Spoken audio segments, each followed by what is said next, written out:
சத்துரு தலை.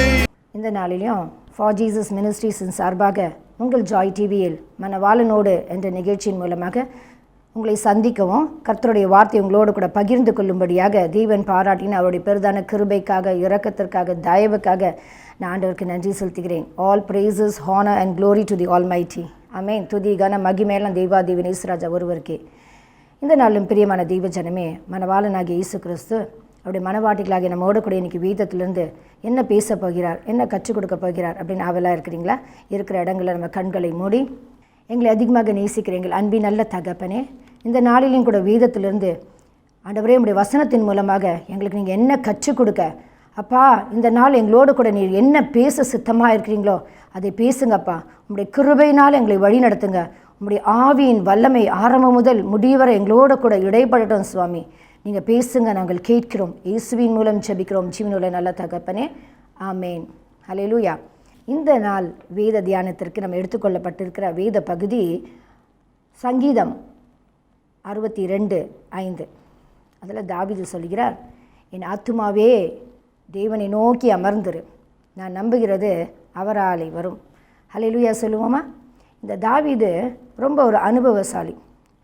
he has crossed lot of situations. எல்லா சூழ்நிலைகளையும் கடந்து வந்த ஒரு மனிதர் தான். வனாந்திரத்தில் தனிமையில் ஆடுகளை மேய்த்து கொண்டு அந்த ஒரு சூழ்நிலையும் பார்த்தவர் தான். அரண்மனைகளில் ராஜாவா இஸ்ரவேல் ஜனங்களுக்கு ஆளுகை செய்கிற அந்த சூழ்நிலையும் பார்த்தவர் தான்.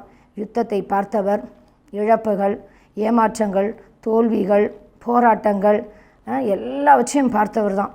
அப்போது அந்த அனுபவத்துலேருந்து தான் தாவீது சொல்கிறாரு, என் ஆத்துமாவே தேவனை நோக்கி அமர்ந்துரு. அந்த ஆத்துமா பிரச்சனைகளும் போராட்டங்களும் வரும்போது என்ன பண்ணுவோம்? சோர்ந்து போயிடுமா, அந்த ஆத்துமா பலவீனமாயிடும். அப்போ அந்த நேரத்தில் தாவீது சொல்கிறேன், என் ஆத்துமாவே நீ தேவனை நோக்கி அமர்ந்திருக்கும் போது ஒரு புது பலன் வரும். ஏன்? அடுத்த வார்த்தை சொல்லுது, நான் நம்பி இருக்கிறது அவராலே வரும். இந்த வசனத்தில் பார்த்தீங்கன்னா தாவீது 2 காரியத்தை வெளிப்படுத்துகிறார். ஒன்று, நம்ம எல்லா சூழ்நிலைகளையும் கர்த்தருடைய சமூகத்தில் அமர்ந்திருக்கணும். இந்த ஆத்மா யாரை நோக்கி அமர்ந்திருக்கணும்? அவரையே நோக்கி அமர்ந்திருக்கணும். 2வது அவர் சொல்கிறாரு, நான் நம்பி இருக்கிறது அவராலே வரும். 2 காரியத்தை அவர் தன்னுடைய வாழ்க்கையில் உணர்ந்ததுனால இந்த வசனத்தை சொல்லுகிறார். ஆமேன். இந்த நாளிலும் கூட இந்த செய்தியை பார்க்க, இந்த செய்தியை கேட்க, இந்த அவலாய் நீங்கள் இந்த ப்ரோக்ராமை நீங்கள் பார்த்து கொண்டு இருக்கிற தெய்வ ஜனமே, இந்த நாளில் கூட அநேக விண்ணப்பங்களை கொடுத்துருக்குறாங்க இல்லையா? தம் பிள்ளைகளுக்காக ஜெபிக்கும்படியாக, அவர்களுடைய பண தேவைகள் சந்திக்கப்படும்படியாக. பிள்ளைங்கள் எல்லாம் 10th 11th 12th எல்லாம் பாஸ் ஆகிட்டு ஒரு கிளாஸ்லேருந்து அடுத்த கிளாஸுக்கு போகும்போது ஃபீஸ் கட்டணும் இல்லையா? ஆனால் இந்த நாட்களில் பெற்றோர்களுக்கு வேலை இல்லை, அவங்களுக்கு கைகளின் பிரயாசம் இல்லை. ஆனால் சின்ன பிள்ளைங்க அவங்களுக்கு தெரியாது, எப்படியாவது ஃபீஸ் கட்டணும். என் ஃப்ரெண்ட்ஸ் எல்லாம் போய் சேர்ந்துட்டாங்களே காலேஜில். அப்போது பேரண்ட்ஸ்க்கு இது ஒரு டெலிகேட்டான ஒரு பொசிஷன். பிள்ளைங்கிட்ட காசு இல்லைனோ சொல்ல முடியாது, பிள்ளைங்களை போய் சேர்க்கணும். அப்போது இந்த நேரத்தில் அப்படிப்பட்ட சூழ்நிலைகளில் இந்த நிகழ்ச்சியை நீங்கள் பார்த்து கொண்டு இருக்கிறீங்களா? பிரியமான தெய்வஜனமே, உங்களுடைய ஆத்மாவை பார்த்து சொல்லுங்கள், என் ஆத்மா தேவனையே நோக்கி அமர்ந்திருக்கிறது, நான் நம்புகிறது அவராலே வரும். என் பிள்ளையினுடைய தேவைகள் சந்திக்கப்பட, பண தேவைகள் சந்திக்கப்படும் காரியங்கள் என் தேவனாலேயே வரும் என்று நீங்கள் விசுவாசமாக நீங்கள் அறிக்கை செய்யும்போது கர்த்தர் அதனுடைய தேவைகளை சந்திப்பார். கர்த்தர் ஒருபோது அவருடைய பிள்ளைகள் மாம்சத்தை நம்பி இருக்கிறத அவர் ஒருபோது விரும்பாத தேவன். அதனால தான் தாவீது சொல்கிறார், என் ஆத்மா எப்போதுமே யாரை நோக்கி அமர்ந்திருக்கணும்? தேவனாகிய கர்த்தரையே நோக்கி அமர்ந்திருக்கணும். எந்த மனுஷனையும் நோக்கி அமர்ந்திருக்காது, எந்த மனுஷனுடைய வல்லமைகளை நோக்கி அமர்ந்திருக்காது, எந்த மனுஷனுடைய கரத்தின் கிரியைகளை நோக்கி அமர்ந்திருக்காது. உன் ஆத்மா எப்போதும் தேவனையே நோக்கி அமர்ந்திருக்கும் பொழுது நம்ம நம்புகிறோம், பார்த்தீங்களா? அது அவராலே வரும் என்று இந்த வசனத்தின் மூலமாக தாவீது அழகாக நம்மளுக்கு சொல்லுகிறார். ஹல்லேலூயா. இந்த நாளிலும் கூட சிலர் வேலை இல்லாமல் இருக்கிறாங்க. பிள்ளைங்க படிச்சுட்டு படிப்புக்கேற்ற வேலை இல்லை, வேலைக்கேற்ற ஊதியம் இல்லை. தேசத்தில் நிறைய பேர் படிச்சுட்டு வேலை இல்லாமல் இருக்கிறாங்க. திருமணமான பிள்ளைகள் குடும்பத்தை நடத்த முடியாமல் இருக்கிறாங்க. படிச்சுட்டு வாலிப பிள்ளைகள் கைகள் வறுமையாக இருக்குது, தன்னுடைய செலவு கூட ஒன்றும் இல்லாமல் அப்படியா எந்தையாவது ஒரு இடத்துல எனக்கு வேலை கிடச்சிருமா? அப்போ இந்த நாளில் சொல்லுங்கள், என் ஆத்துமாவே தேவனை நோக்கி அமர்ந்துரு, நான் நம்புகிற ஒரு வேலை வாசலின் கதவுகளை திறப்பதற்கு என் கர்த்தரால் வரும். ஹல்லேலூயா. அந்த ஆசீர்வாதம் என் கர்த்தரால் வரும். அது ஒருபொழுதும் நம்முடைய பலத்தினால் அல்ல, நம்முடைய பராக்கிரமத்தினால் அல்ல, நம்முடைய சுயத்தினால் அல்ல, நம்முடைய படிப்பினால் அல்ல, நம்முடைய ஆள் பலத்தினால், வாய் பலத்தினால் அல்ல, அவராலே வரும். இந்த நாளில் இந்த வார்த்தையை நீங்கள் சொல்லிகிட்டே இருங்க, அறிக்கை பண்ணிக்கிட்டே இருங்க. ஏன்னா வசனம் சொல்லணும், வாயின் வார்த்தைகளுக்கு அந்த அதிகாரம் இருக்காம். நம்ம என்ன சொல்லுகிறோமோ அது அப்படியே நடக்குமா. இன்றைக்கி நான் நம்புகிறது அவராலே வரும். இந்த ஜெப வேலையில் கர்த்தரை தேடி நீங்கள் எதற்காக நம்பி வந்திருக்கிறீங்க, என்ன காரியத்தை எதிர்பார்த்து, வாட் இஸ் யுவர் எக்ஸ்பெக்டேஷன், இன்றைக்கி இந்த காரியம் நடக்குமா அப்படின்னு வந்திருக்கிற உங்களை பார்த்து தான் எனக்கு ஆவியானவர் சொல்கிறார், என் ஆத்துமாவே தேவனை நோக்கி அமர்ந்துரு, நான் நம்புகிறது அவராலே வரும். மனைவி கணவனை இழந்திருக்கிறாங்க. ஒரு சகோதரி ஃபோன் பண்ணாங்க, பிள்ளைகளை வைத்து நான் கஷ்டப்படுறேன், என் கணவர் என்னை விட்டுட்டு போயிட்டார், அவருக்கு என் மேலே அன்பில்லை, நான் போலீஸ் ஸ்டேஷனுக்கு போனேன், கோர்ட்டுக்கு போனேன், ஜனங்கக்கிட்ட போய் பஞ்சாயத்து பண்ண சொன்னேன், ஆனால் ஒருத்தர்கிட்ட கூட எனக்கு என்ன கிடைக்கல, ஐ நெவர் ரிசீவ் ஜஸ்டிஸ், யாரும் எனக்கு நியாயம் செய்ய முடியல. ஆனால் வசனம் சொல்லுது, அவர் ஏழைகளுக்கு நியாயம் விசாரிக்கிற தேவன். அல்லேலூயா. பிரியமான தேவஜனமே, இந்த காலகட்டத்தில் நீங்கள் என்ன சூழ்நிலைகளை கடந்து போனாலும் நியாயம் செய்கிற ஒரு தேவன் உண்டு. இன்றைக்கி சொல்லுங்கள், என் ஆத்துமாவே நீ தேவனை நோக்கி அமர்ந்துரு, உனக்கு நீ நம்பி இருக்கிற உனக்கு நியாயம், மனுஷன் உனக்கு நியாயம் செய்யலினாலும் கர்த்தர் ஒருவர் நியாயாதிபதி, அவர் நமக்கு நியாயம் செய்ய ஒருபோது அவர் நம்மளை மறப்பதில்லை. அல்லேலூயா. அவர் நம்மளை உள்ளம் கைகளில் வரைந்து வைத்திருக்கிறார்.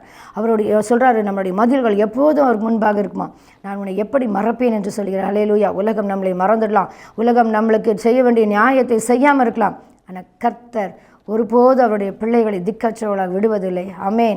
இந்த நாட்களில் நிறைய பேர் பிஸ்னஸ் பண்ணியிருக்கிறாங்க, லேக்ஸில் தே ஹவ் இன் லாஸஸ். அல்லேலூயா. ஆனால் இன்றைக்கி சொல்லுங்கள், நான் நம்பி இருக்கிறது அவராலே வரும். எதெல்லாம் என் வாழ்க்கையில் லாஸ் ஆச்சோ அந்த லாஸ் எல்லாம் கெயினாய் மாற்றுகிறதுக்கு என் கர்த்தருக்கு லேசான காரியம். எல்லா நஷ்டத்தையும் லாபமாய் மாற்றுவது என் கர்த்தருக்கு லேசான காரியம். இன்றைக்கி நான் நம்பி இருக்கிற அந்த லாபம்லாம் என் கர்த்தருடைய கரத்திலிருந்து வரும். அல்லேலூயா. ஆமேன். அது வரும், அது தாமதித்தாலும் அது ஏற்ற வேலையில் வரும். அவருடைய கரம் மகா பெரிய கரம், ஓங்கிய புயம், பலத்த துருகம், அது பெரிய காரியங்களை நமக்கு செய்யும். அவருடைய பிள்ளைகளுக்கு செய்யாமல் அந்த கரம் வேறு யாருக்கு செய்ய போகுது. ஆமேன். இந்த நாளில் நிறைய ஜெப குறிப்பு. அப்பா, பிள்ளைகளுடைய எதிர்காலம், என்னுடைய மகளுக்கு என்னுடைய மகனுக்கு ஏற்ற துணைக்காக பெற்றோர்கள் மிகவும் அங்கலாய்த்து கொண்டு இருக்கிறாங்க. அந்த அங்கலாய்த்து கொண்டு இருக்கிற பெற்றோர்களுக்கெல்லாம் இன்றைக்கி ஆவியானவர் சொல்கிறார், ஆத்துமாவே என் தேவனை நோக்கி அமர்ந்துரு, உன்னுடைய சுயத்தினால், உன்னுடைய பலத்தினால், உன்னுடைய ஞானத்தினால், உன்னுடைய படிப்பினால், உன்னுடைய ஆள் பலத்தினால், உன்னுடைய வாய் பலத்தினால் முடியாத காரியத்தை முடித்து கொடுக்கிறவர் ஒருவர் உண்டு. அவர் தான் இஸ்ரவேலின் தேவன். அல்லேலூயா. அவர் தூங்காமல் உறங்காமல் நம்மேல் கண் வைத்து நம்மளை பார்த்து கொண்டு இருக்கிறவர். அவருடைய சமூகத்தில், அவருடைய பாதத்தில். இன்றைக்கி ஒரு அருமையான பாடலை பிரதர் லெவலின் சாம்வேல் நம்மோட கூட இன்றைக்கி பாடினாங்க இல்லையா, திருப்பாதம் நம்பி வந்தேன். ஆம் பிரியமான தேவஜனமே, இன்றைக்கி அவருடைய திருப்பாதம் நம்பி வந்திருக்கும் பொழுது அவருடைய கிருபை நம்மளை சூழ்ந்து கொள்ளும். அல்லேலூயா. அவரை நோக்கி நம்ம கூப்பிடும் பொழுது நம்ம கதறுகளை கேட்டு நம்ம எப்படிலாம் கதறுகிறோம் அதுக்கெல்லாம் தேவன் எப்படி பதில் தருவான், கருத்தாய் விசாரித்து பதில் தருகிற தேவன். அல்லேலூயா. கனிவோடு நம்மளுக்கு இன்றைக்கி பதில் தருகிற ஒரு தேவன் நம்ம மத்தியில் கடந்து வந்திருக்கிறார். அப்பா, அவர் கைவிடாத நாதர். அப்பா, அவர் நம்மளுடைய நிந்தனைகளெல்லாம் நீக்கி, ஆண்டவரே எங்களுக்கு இந்த பலவீனமான நேரத்தில் எங்களுக்கு பலன் தருகிற தேவன் என்று அவருடைய சமூகத்தை, அவருடைய பாதத்தை நம்ம நம்பி இருக்கும்போது அந்த திருப்பாதம், அல்லேலூயா, அது பெரிய காரியங்களை செய்யும். அது அவருடைய வல்லமையும் அவருடைய மகத்துவத்தையும் விளங்க செய்யும். பிரியமான தேவஜனமே, இந்த நாளில் என்னென்ன காரியங்களுக்காக, என்னென்ன தேவைகளுக்காக இந்த நாளில் கர்த்தருடைய சமூகத்தில் இந்த ஜெப வேலையில் நீங்கள் கடந்து வந்திருக்கிறீங்களோ சொல்லுங்கள், என் ஆத்துமாவே, என் ஆத்துமாவே தேவனை நோக்கி அமர்ந்துரு. எந்த மனுஷனையோ, எந்த காரியத்தையோ, எந்த மேன்மையோ, எந்த பெரிய வல்லமைகளையோ நாங்கள் நம்பலப்பா, உண்மையே நம்பியிருக்கிறோம். நான் நம்புகிறது அவராலே வரும். அல்லேலூயா. நான் நம்புகிறது அவராலே வரும் என்று நம்ம அறிக்கை செய்து கொண்டே இருப்போம். என்ன வசனம் சொல்லுது, நம் வாயின் வார்த்தைகளுக்கு ஒரு அதிகாரம் உண்டா, நம் நாவுக்கு ஒரு அதிகாரத்தை கர்த்தர் கொடுத்துருக்கிறாராம். அது எல்லாம் என்ன ஆகுமா, அது அப்படியே ஆகுமா. இன்றைக்கி நம்ம சொல்கிற, நம்ம என்ன விசுவாசமாக இந்த நாவுகளில் நம்ம அறிக்கை செய்கிறோமோ அது அப்படியே நமக்கு ஆமேன் என்றும் நடக்குமா. இந்த நாட்களில் கூட எலியாவை குறித்து நம்ம தியானிப்போமான, அவர் கூட ஒரு இடத்துல கருத்தாய் நான் நம்புகிறது அவராலே வரும் என்று கர்த்தருடைய சமூகத்தில் அமர்ந்திருக்கிறார். 1 ராஜாக்கள் 18ஆம் அதிகாரத்தை நம்ம வாசித்து பார்ப்போமானால், 3 வருஷம் மழை இல்லாத அந்த நேரத்தில் கர்த்தர் சொல்கிறார், நான் தேசத்தில் மழையை நான் கட்டளையிடுவேன்னு சொல்லிட்டார். இப்போ எலியா என்ன பண்ணுறார், கருத்தாய் ஜபிக்கிறார். எங்கே உட்காந்து, ஆண்டவருடைய சமூகத்தில் உட்காந்து ஜபிக்கிறார். எலியா எப்படி ஜபிப்பார், கருத்தாய் ஜபிக்கிற ஒரு மனுஷன். அல்லேலூயா. நம்மள கூட அநேகர் ஜபம் பண்ணுங்க அப்படின்னு சொல்லும் போது ஜப குறிப்பை கொடுத்த போது பார்த்திங்கன்னா, ஏதாவது ஒரு இதில் ஸ்டார்ட் பண்ணி எங்கெங்கேயோ போய் எதுலேயோ ஒருத்தில் முடிப்பாங்க. ஆனால் எலியா அப்படி கிடையாதான். அவர் கருத்தாய் ஜபிக்கிறவர், மழைக்காக கருத்தாய் ஜபிக்கிறவர். ஜபிச்சிட்டாரு. இப்போது நான் நம்புகிறது அவராலே வரும், நான் நம்புகிற மழை அவராலே வரும் என்று தன்னுடைய ஊழியக்காரரை போய் பார்க்க சொல்கிறார். அந்த ஊழியக்காரர் போய் பார்க்குறாரு. பார்த்துட்டு என்ன சொல்கிறார், இல்லைன்னு சொல்கிறார். ஆனால் எலியா அவரை விடுற மாதிரி இல்லை, திருப்பியும் போய்ப்பார். அவர் அனுப்பிட்டே இருக்கார். ஏன்னா நான் நம்புகிறது அவராலே வரும். நான் கருத்தாய் ஜெபிச்சிருக்கிறேனே, நான் மழைக்காக கருத்தாய் ஜெபிச்சிருக்கேனே, கர்த்தர் எனக்கு மழையை கட்டளையிடுவேன்னு சொல்லியிருக்கிறாரு. போய்ப்பார். அந்த ஊழியக்காரனும் என்ன பண்ணாராம், 6 தடவை போகிறார், பார்க்குறாரு இல்லை. ஆனால் 7ஆவது தடவை போய் பார்க்குறாரு. பார்த்துட்டு வந்து சொல்கிறார், ஆமாம் ஒரு கையளவு மேகம் இருக்குது, மழை வந்துடும் அப்படின்னு சொல்கிறார். அல்லேலூயா. எந்த வாய் இல்லைன்னு சொன்னதோ அதே வாயை கர்த்தர் ஆமாம் வரும், அது நடந்தது அப்படின்னு சொல்லும்படியாக கர்த்தர் நம்ம நாவுகளை கூட அவர் சாட்சி சொல்லும் நாவுகளாக அவர் மாற்றுவார். அல்லேலூயா. எதெல்லாம் இல்லைன்னு இன்னைக்கு இந்த ஜப வேலையில் அப்பா சமூகத்தில் வந்து அமர்ந்துருக்கீங்களோ, எந்த நாவுகள்லாம் இது வரைக்கும் என்னுடைய ஜப விண்ணப்பத்திற்கு பதில் வரலன்னு சொன்னதோ அதே நாவு இதோ என் ஜப விண்ணப்பத்திற்கு கர்த்தர் பதில் கொடுத்திருக்கிறார் என்று சொல்லும்படியாக கர்த்தர் உங்களுடைய ஜபத்திற்கு கூட உங்களுடைய சத்தத்திற்கு கூட அவர் செவி சாய்த்து பெரிய காரியங்களை செய்வார். அல்லேலூயா. நம்ம இடத்துல அநேகர் ஜபம் பண்ணும்படியாக ஜப குறிப்பை கொடுப்பாங்க. அப்போ நம்ம என்ன பண்ணுவோம், அவர்களுக்காக நம்ம ஜெபிப்போம் இல்லையா? அப்போ ஜெபிக்கும்பொழுது நம்ம என்ன பண்ணுவோம், அவங்கள தொடர்ந்து விசாரிச்சுக்கிட்டே இருப்போம். ஒரு குடும்பத்தில் பார்த்திங்கன்னா ஒரு சண்டை, ஒரு பிரச்சனை வந்துருச்சு, ஒரு நபர் கோச்சிக்கிட்டு போயிட்டாங்க. அப்போ அவங்களுக்காக ஜெபிக்கும்போது ஒரு 2 நாள்லேயே அவங்க திரும்பி வந்துட்டாங்க, திருப்பியும் குடும்பம் சமாதானம் ஆயிடுச்சு. ஆனால் அதே குடும்பத்தில் ஒரு 2-3 வருஷங்கள் கழித்து திருப்பியும் ஒரு பிரச்சனை, ஒரு சின்ன சண்டை வந்துச்சு, ஒரு நபர் கோச்சிட்டு போயிட்டாங்க. அந்த நபர் கோச்சிட்டு போனதுக்கப்புறமா ஜெபம் பண்ணும்போது ஆனால் இந்த தடவை ஆவியானவர் சொல்கிறார், it will take some months, கொஞ்சம் நாள் ஆகும், ஒரு 3 மாதம் ஆகலாம், 4 மாதம் ஆகலாம். ஆனால் அந்த பொறுமையாய் காத்திருக்கிறதுக்கு அந்த குடும்பத்தாருடைய மனநிலை போதுமானதாக இல்லை. அங்கே தான் நம்ம என்ன பண்ணுறோம், தப்பு பண்ணுறோம். அப்போது அவங்களோட நான் விசாரிக்கும் போதெல்லாம், அவங்களுக்காக நான் ஜெபிக்கும் போதெல்லாம் அவங்க என்ன தெரியுமா சொல்லுவாங்க, ஷீல் ஆல்வேஸ் ஏ நெகட்டிவ். அதெல்லாம் நடக்காது, அவங்களாம் வரமாட்டாங்க, திருப்பி என் குடும்பத்தில் சமாதானம் வராது. கர்த்தர் ஒருபோதும் அவிசுவாசமான வார்த்தைகளை பிரியப்படுகிறதே இல்லை, அவிசுவாசமான வார்த்தைகளை அவர் விரும்புகிறதே கிடையாது. இது கர்த்தருக்கு பிரியமில்லாத அருவருக்கிற ஒரு காரியம். அப்போது என்னதான் நீ நெகட்டிவாக சொன்னாலும் நான் விடவே இல்லை, அவங்களுக்கு ஃபோன் பண்ணி நான் கேட்டுக்கிட்டே இருப்பேன், இல்லை வரலை, சமாதானம் இல்லை, குடும்பம் சேரலை. ஆனால் பாருங்கள், ஒரு நாள் நான் உங்களுக்கு ஃபோன் பண்ணும்போது இந்த குடும்பத்தார் சொன்னாங்க, வந்துட்டாங்க, போனவங்க வந்துட்டாங்க, என் குடும்பம் சமாதானமாயிடுச்சு. அல்லேலூயா. இல்லைன்னு சொல்கிற அந்த வாய்களில் இருக்குன்னு சொல்கிற வரைக்கும் நம்மக்கிட்ட அநேக ஜெபக்குறிப்பு கொடுப்பாங்களே, அவங்களையெல்லாம் நான் தொடர்ந்து நான் கேட்டுக்கிட்டே இருப்பேன். எத்தனை தடவை நீ இல்லைன்னு சொன்னாலும் ஒரு நாள் அதே வாய் என்ன பண்ணும், ஆமேன் என்று சொல்லும். இத்தனை தடவை ஃபோன் பண்ணும்போது எனக்கு சுகம் இன்னும் வரலை, எனக்கு இன்னும் அற்புதம் நடக்கலை, என்னுடைய தேவைகள் சந்திக்கப்படலை, எனக்கு இன்னும் வேலை வாசல் கிடைக்கலை, எது சொன்னாலும் இல்லைன்னு சொல்கிற அதே வாய்களை அதே நாவுகளை கர்த்தர் என்ன பண்ணுவார், ஆமாம் என்று சொல்ல வைப்பார். ஏனென்றால் நான் நம்புகிறது அவராலே வரும். எலியா அதனால தான் அவர் வேலைக்காரனை இல்லைன்னு சொன்னதும், சரி போ 2 வாட்டியா மழை வரலையா, சரி ஓகே விட்டுரு அப்படின்னு சொல்லலை, போய்ப்பார், நான் நம்புகிறது அவராலே வரும். அல்லேலூயா. நான் நம்புகிற மழை அவராலே வரும் என்று எலியா கருத்தாய் ஜெபித்தார். வேதத்தில் கூட வாசிக்கிறோம், ஒரு பெரும்பாடு உள்ள ஸ்திரீ, அந்த அம்மாவுக்கு பேரே பெரும்பாடு. எல்லா சோர்ஸஸும் ட்ரை பண்ணிட்டாங்க. She tried all sources. தன்னுடைய எல்லா ஆஸ்திகளையும் விற்று எல்லாம் மருத்துவத்துக்கு செலவு பண்ணிட்டாங்க. ஆனால் ஒரு பலனும் இல்லை. எல்லா டாக்டர்ஸ் எல்லா ஸ்பெஷலிஸ்ட்டையும் பார்த்துட்டாங்க அந்த அம்மா, ஆனால் ஒன்றும் கியூர் ஆகலை. ஆனால் ஒரு நாள் நான் நம்புகிற சுகம், எனக்கு வேண்டிய சுகம் அவராலே வரும் என்று தன் வீட்டிலேருந்து அந்த அம்மா கிளம்பி வந்தாங்க இல்லையா? இப்போ வரும்போது பார்த்திங்கன்னா இயேசுவை சுற்றி ஒரு பெரிய கூட்டமாக நெருக்கம், இயேசு கிட்ட போக முடியல, அவருக்கு போய் தொட முடியல, அவரோட பேச முடியல. ஆனால் இந்த அம்மா ஒரு ஆலோசனை பண்ணாங்க, நான் அவரை தொட்டுட்டேன்னா எனக்கு இன்றைக்கி சுகம் கிடச்சிரும். எப்படியாவது அந்த நெருக்கத்தின் மத்தியில் இந்த ஸ்திரீ என்ன பண்ணாங்களாம், போய் இயேசுவை நைஸாக தொட்டுட்டாங்களாம். ஆனால் இவங்க அந்த அம்மா நைஸாக தான் தொட்டாங்க, யாருக்கும் தெரியாமல். ஆனாலும் தொட்ட மாத்திரத்தில் ஒரு வல்லமை இயேசுவின் இடத்துல புறப்பட்டு தான் அந்த வல்லமை மகளை தொட்ட உடனே ஒரு பரிபூரண சுகம். அந்த நிமிஷத்திலேயே ஷீ ஹேட் டெலிவரன்ஸ். ஹல்லேலூயா. அவளுடைய உடலில் இருந்த அந்த வியாதி அந்த நிமிஷமே நின்று போனது என்று நம்ம வேதத்தில் வாசிக்கிறோம். ஹல்லேலூயா. ஆனால் அந்த அம்மா எத்தனை நாள் காத்திருந்தாங்க, 12 வருஷம். இங்கே தான் நம்ம லேக் ஆகும். சில பேருக்கு கர்த்தருடைய பாதத்தில் அமர்ந்திருந்து, தாவீது சொல்கிறாரு இல்லையா, என் தேவனை நோக்கி அமர்ந்திருந்து, என் ஆத்துமாவே என் தேவனை நோக்கி அமர்ந்துரு, என் தேவனை நோக்கி அமர்ந்துரு. ஏன்னா இந்த நாட்களில் பார்த்திங்கன்னா ஒரு பிரேக்ஃபாஸ்ட் செய்யணுன்னா கூட it will take at least 1/2 an hour. ஒரு பிரேக்ஃபாஸ்ட் செய்கிறதுக்கு ஒரு அரை மணி நேரமாக ஆகாதா? ஆனால் 2 minutes ஒரு நூடுல்ஸ் செஞ்சு இன்ஸ்டண்ட்டாக சாப்பிடணும். இன்ஸ்டன்ட் லைஃப்பில் வாழணும். அதனால் நம்ம என்ன பண்ண மாட்டோம், ஆண்டவருக்கு காத்திருக்க மாட்டோம். ஆனால் இந்த நாளில் ஆண்டவருடைய சமூகத்தில் நம்ம காத்திருக்கும் பொழுது அதுக்கு ஏற்ற பலனை கர்த்தர் நம்மளுக்கு என்ன பண்ணுறாரு, கட்டாயமாக கொடுக்குறாரு. ஏன்னா நான் நம்புகிறது என்னாலே அல்ல, நான் நம்புகிறது அவராலே வரும். நம்ம யாருக்கெல்லாம் ஜெபிக்கிறோமோ அந்த இல்லைன்னு சொல்கிற வாய்கள் ஆமேன் என்று சொல்லும்படியாக செய்கிறது எது, நான் நம்புகிறது என்னாலே அல்ல, நான் நம்புகிறது அவராலே வரும். எல்லாம் பிள்ளைகளுடைய ஜெப குறிப்புக்கும் கர்த்தர் பதில் கொடுப்பார். எல்லாம் பிள்ளைகளையும் சாட்சிகளாக நிற்க செய்வார். எல்லாம் பிள்ளைகளுக்கும் கர்த்தர் அற்புதம் செய்வார் என்று நம்ம விசுவாசிக்கும் பொழுது உன் விசுவாசத்துக்கு தகுந்த பலனை கர்த்தர் கட்டளையிடுவார். ஹல்லேலூயா.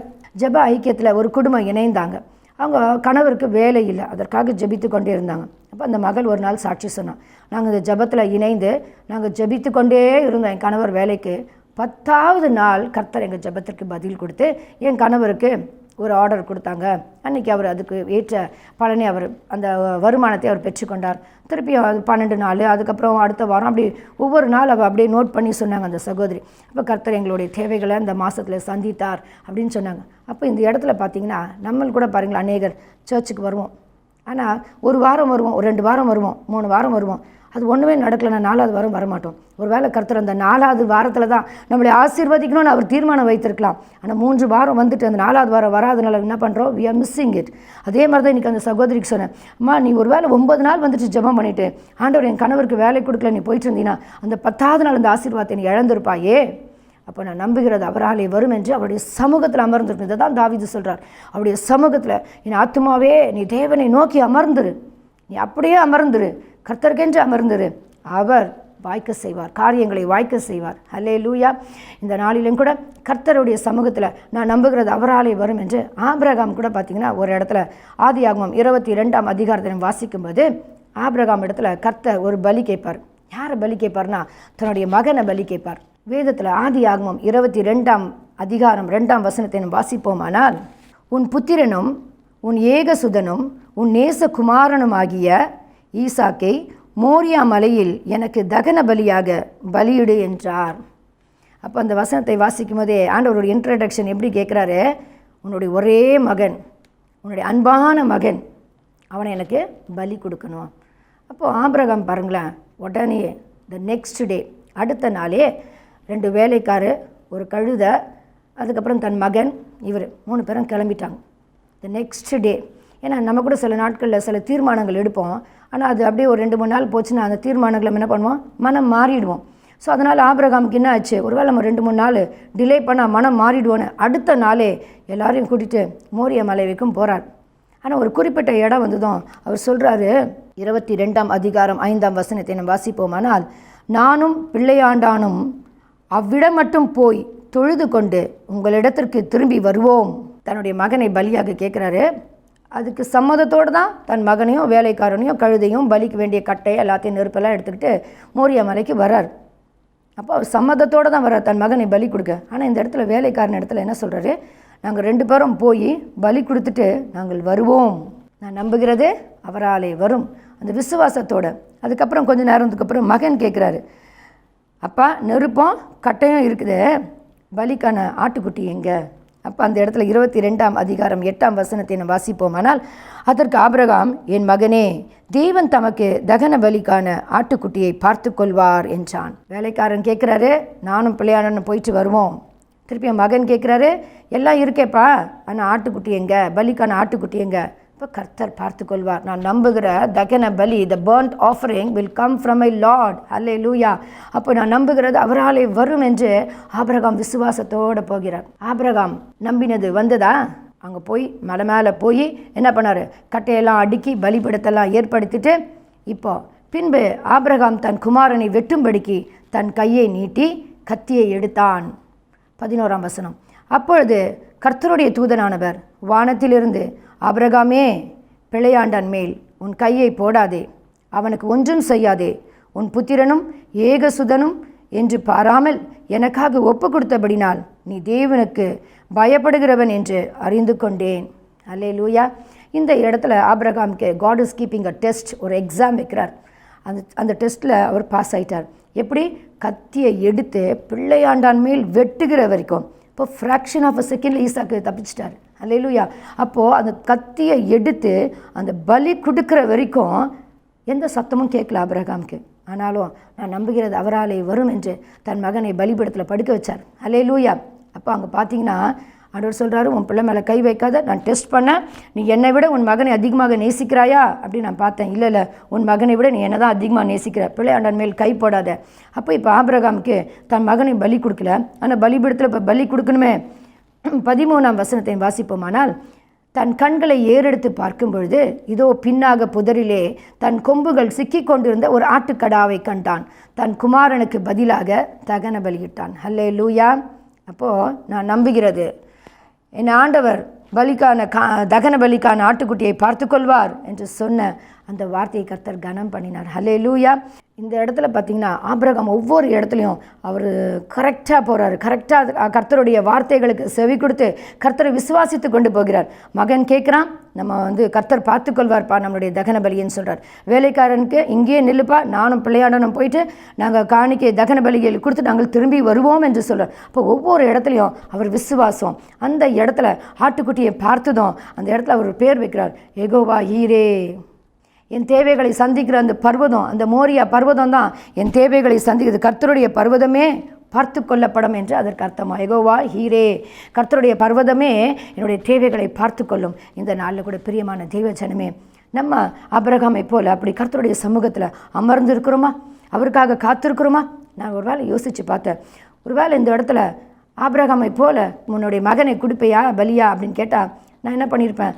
என் மகனையும் அழைத்து கொண்டு போயிருப்பேன், கூட ஒரு ஆட்டுக்குட்டியும் கொண்டு போயிருப்பேன். ஒருவேளை அந்த மோரியா மலை மேலே பலி செலுத்தும் பொழுது என் தேவன் ஒருவேளை எனக்காக பரிதாபப்பட்டு, சரி உன் பிள்ளை மேலே நீ அதிக அன்பு வைத்திருக்கிற, எடுத்துன்னு போ அப்படின்னு சொன்னால் உடனே ஒரு ஆட்டுக்குட்டியை கொடுக்கணுமே, அப்போ இந்த ஆட்டுக்குட்டியை பலி கொடுத்துடலாம் அப்படின்னு இதுக்கு என்ன சொல்லுவாங்க? அதிக பிரசங்கி தானமா இல்லை? நம்ம மேலே ஆண்டவர் மேலே விசுவாசம் வைத்திருக்கிறது போல தான் இருக்கும். பிள்ளையும் கொண்டு போவோம், ஆனால் கூட ஒரு ஆட்டுக்குட்டியும் கொண்டு போவோம். அப்போது நான் நம்பி இருக்கிறது அவராலே வரும் என்று நம்ம நம்பலை. நான் நம்புகிறது என்னாலேயும் வரும், ஆண்டவராலேயே வரும் என்று ரெண்டு பேரையும் சார்ந்திருக்குது. இது கர்த்தருக்கு பிடிக்காத ஒரு காரியம். எப்படி ஆபிரகாம் வெறும் கையோடு தான் போனான், ஆனால் அந்த இடத்துல கர்த்தர் அவனுக்காக ஏற்கனவே ஹி ஹஸ் ப்ரிப்பேர்ட் ஆல்ரெடி, ஏற்கனவே அந்த மலை மேலே ஒரு ஆட்டுக்குட்டியை பிடிச்சின்னு வந்து வச்சிருக்கிறார் ஆபிரகாமுக்காக. இந்த நாளிலும் பிரியமான தேவஜனமே, உங்களுக்கும் எனக்கும் என்ன பண்ணுவார் ஆண்டவர்? ஏற்கனவே அப்படி தான் ஒரு எதையோ ஒன்று ஆயத்தப்படுத்தி வைத்திருக்கிறார். சில பேர் ஜெபிக்கும் போது பாருங்களேன், கடனுக்காகவோ இல்லை தேவைக்காகவோ சுகத்திற்காகவோ நல்ல ஜெபம் பண்ணுவாங்க, விசுவாசமாக இணைந்து ஜெபம் பண்ணுவாங்க. அதுக்கப்புறம் ஒரு 10 நிமிஷம் அந்த ஜெபம் முடிஞ்சு அந்த தொடர்ச்சியாகவே நீ அவங்களோட பேசும்போது, நான் அவங்கள கேட்டிருக்கேன் சிஸ்டர் கடனுக்கு, எங்கள் பிரதரை கேட்டிருக்கேன், எங்கள் அப்பாவை கேட்டிருக்கேன், என் ஆஃபீஸில் லோன் போட்டிருக்கேன். ஹல்லேலூயா. அப்போது இதில் சில பேர் என்ன பண்ணுவாங்க? they'll trust on Lord and they'll trust on themselves also. ஹல்லேலூயா. இதுதான் அந்த இடத்துல ஆபிரகாம் செய்யலை. அவன் ரொம்ப ஞானமாக இருந்தான். ஆமேன். தன் தேவையை கர்த்தர் பார்த்து கொள்வார், அந்த பர்வதம் பார்த்து கொள்ளும். இந்த நாளிலும் கூட உங்களுடைய சுயத்தை நம்பாமல், உங்களுடைய பலத்தை நம்பாமல், உங்களுடைய பதவியை நம்பாமல், கர்த்தர் மேல் நீங்கள் நம்பிக்கையாக இருக்கும்போது முழு இருதயத்திலேருந்து சொல்லணும், என் ஆத்துமாவே கர்த்தரை நோக்கி அமர்ந்துரு. கர்த்தரையே நோக்கி அமர்ந்துட்டு மனுஷனையும் நோக்கி அமர்ந்திருக்காம கர்த்தரையே நோக்கி அமர்ந்துருக்கணும். இன்றைக்கி அந்த வார்த்தையை தான் இந்த வேதத்துலேருந்து இன்றைக்கி நம்மளுக்கு கற்றுக் கொடுத்துருக்காரு. நீ கர்த்தரையே நோக்கி அமர்ந்துரு. நான் நம்புகிறது அவராலே வரும் என்று சொல்லு. எந்த மனுஷனாலும் அல்ல, எந்த மனுஷனுடைய கரத்தினாலும் அல்ல, என் கர்த்தர் கரத்துலேருந்து வரும். இன்றைக்கி என்ன தேவையோடு, என்ன எதிர்பார்ப்போடு, என்ன ஜெப விண்ணப்பத்தோடு வந்திருக்கிறீங்களா பிரியமான தெய்வஜனமே? இன்றைக்கி ஆண்டவருக்கு முன்பாக நம்மளை ஒப்பு கொடுப்போமா? நம்மளை தாழ்த்துவோமா? இந்த வார்த்தைகள் என் வாழ்க்கையில் கிரியை செய்யட்டும் ஆண்டவரே அப்படின்னு சொல்லுவோமா? இருக்கிற இடங்களை கண்களை மூடி, எங்களை அதிகமாக நேசிக்கிற எங்கள் அன்பின் நல்ல தகப்பனே, இன்றைக்கி நாங்கள் கேட்ட இந்த வார்த்தை, இந்த வசனத்தின் பிரகாரமாக ஆண்டவரே, என் ஆத்துமா உண்மையே நம்பி இருக்கிறதப்பா. நான் நம்புகிறது உம்மாலே வரும். இந்த இடத்துல எப்படி எலியா ஆண்டவரை கருத்தாய் மழைக்கு ஜெபிச்சுட்டு, அப்பா நான் நம்புகிறது உம்மாலே வரும் என்று தன்னுடைய ஊழியக்காரனை போய் பார்க்க சொல்லும்போது எத்தனை முறை அவன் இல்லை இல்லை என்று சொல்லும் பொழுதும் கூட என் கர்த்தாவே அந்த இல்லை என்று சொன்ன நாவுகளை ஆமாம் மழை வரும், மேகத்தை பார்க்கிறேன் என்று அப்போ அவனுடைய அற்புதத்தை காண செய்தீங்களே. இந்த நாளில் கூட நம்முடைய பிள்ளைகள் எத்தனை நாளாக அற்புதத்தை காணாமல், இன்னும் எனக்கு வர வேண்டிய காரியங்கள் வரலையே, இன்னும் என்னுடைய காரியங்கள் கைகூடலையே, நான் எதிர்பார்த்த இந்த நன்மைகள் எனக்கு கிடைக்கலையே என்று யாரெல்லாம் இல்லை இல்லைன்னு சொல்கிறாங்களோ ஆண்டவரே, இன்னைக்கு அந்த பிள்ளைகள்லாம் ஆமா என்று சொல்லும்படி, ஆம் என்று சொல்லும்படியாக, கர்த்தர் எனக்கு கொடுத்தார் என்று சொல்லும்படியாக, அற்புதத்தை நான் பெற்றுக்கொண்டேன், நான் அதை பார்த்தேன் என்று சொல்லும்படியாக அப்பா அவனுடைய பிள்ளைகளுக்கு கிருபை செய்யுங்கப்பா. சொந்த கண்கள் காணட்டும் ஆண்டவரே. அன்றைக்கி ஆபிரகாமை தன் மகனை பலி கொடுக்க சொல்லும் பொழுது கர்த்தாவே அந்த சோதனையிலிருந்து ஆபிரகாம் ஞானமாய் ஆண்டவரை கர்த்தரே சார்ந்து கொண்டு கர்த்தரே நம்பினான்ப்பா. ஆண்டவரே, என் ஆத்துமா கர்த்தரையே நோக்கி இருக்கிறது, நான் நம்புகிறது அவராலே வரும் என்று தன் பலிக்காக ஆண்டவர் தன் மகனை விசுவாசமாய் கொண்டு போனான்ப்பா. கர்த்தருடைய வார்த்தை விசுவாசமாய் அவன் ஆண்டவரே அப்பா நடந்ததினால தகப்பனே அந்த இடத்துல அப்பா அவனுடைய தேவைகள் சந்திக்கப்பட்டதே. இந்த நாளில் கூட அப்பா உடைய பிள்ளைகள் தேவைகள் சந்திக்கப்படட்டும் சுவாமி. உடைய தேவைகள் உடைய பரத்திலிருந்து சந்திக்கப்படட்டும். ஏற்கனவே உடைய பிள்ளைகளுக்கு தேவைகளை நீங்கள் ஆயத்த பண்ணி வைத்திருக்கிறீங்கப்பா. எப்படி ஆபிரகாம் மலை மேலே ஏறுவதற்கு முன்பாக ஒரு ஆட்டுக்குட்டியை பிடித்து வந்து அந்த முட்புதாரில் நீ வைத்தது போல இன்னைக்கு உங்களுடைய பிள்ளைகளுடைய தேவைகளை நீ ஏற்கனவே ஆயத்தம் பண்ணி வைத்திருக்கிறீங்கப்பா. பிள்ளைகளுக்கு என்னென்ன தேவை என்பதை அறிந்து என் தேவன் அவைகளை சந்திக்க ஆண்டவரே அவர்களை ஆயத்தப்படுத்தி வைத்திருக்கீங்க. இந்த நாளில் பிள்ளைகளுடைய மனக்கண்களை தரங்கப்பா.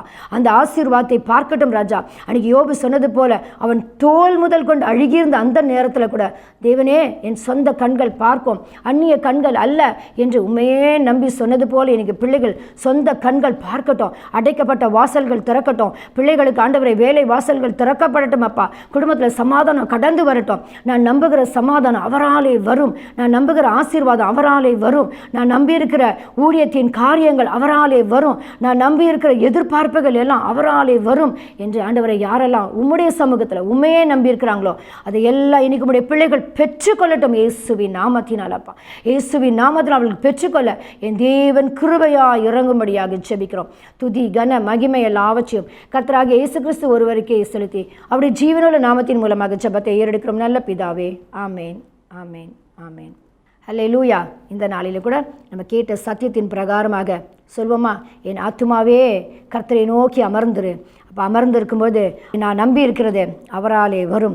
அவருடைய கரத்தினாலே வரும். அவருடைய கரம் வல்லமையினாலே வரும். அவருடைய கரத்தின் கிரியையினாலே வரும். நான் நம்பி இருக்கிறது அவராலே வரும். வேறு எந்த மனுஷனுமால அல்லப்பா, என்னுடைய பலத்தினால் அல்லப்பா, என்னுடைய சுயத்தினால் அல்லப்பா, ஆண்டவரே உம்மாலே வரும் என்று இன்னைக்கு யாரெல்லாம் என்னென்ன எதிர்பார்ப்போடு இன்னைக்கு வந்தீங்களோ அதையெல்லாம் கர்த்தர் உங்களுக்கு ஆம் என்றும் ஆமேன் என்றும் செய்ய அவர் போதுமானவராக இருக்கிறார். இது வரைக்கும் எதெல்லாம் இல்லைன்னு சொன்னீங்களோ அதையெல்லாம் உங்கள் கண்கள் பார்க்கும்படியாக கர்த்தர் உங்கள் வாயின் வார்த்தைகளை கனம் பண்ணுவாராக, உங்களை சாட்சிகளாக வைப்பாராக. ஆமேன். இந்த நாளில் கூட அநேகர் எங்கள் ஜெபத்தெல்லாம் கர்த்தர் கேட்டு பதில் தந்திருக்கிறார் என்று நிறைய சாட்சிகளை எங்களோடு கூட பகிர்ந்து கொண்டு இருக்கிறீங்க. அதற்காக நான் கர்த்தருக்கு நன்றி செலுத்துகிறேன். இந்த நாளிலும் கூட இந்த தொலைபேசி மூலமாக நீங்கள் எங்களுக்கு தொடர்பு கொள்ளும்போது உங்களுக்காக ஜெபிக்க எங்களுடைய ஊழியங்களில் ஊழியக்காரர்கள் ஆயத்தமாக இருக்கிறாங்க. எந்த நேரமும் எங்களை தொடர்பு கொள்ளலாம், உங்களுக்காக ஜெபிப்போம். இந்த நாளிலும் கூட இந்த செய்தியை கேட்ட ஒவ்வொருவரையும் கர்த்தர் தாம் அளவில்லாமல் ஆசீர்வதிப்பாராக. ஹல்லேலூயா. God bless you all. Amen.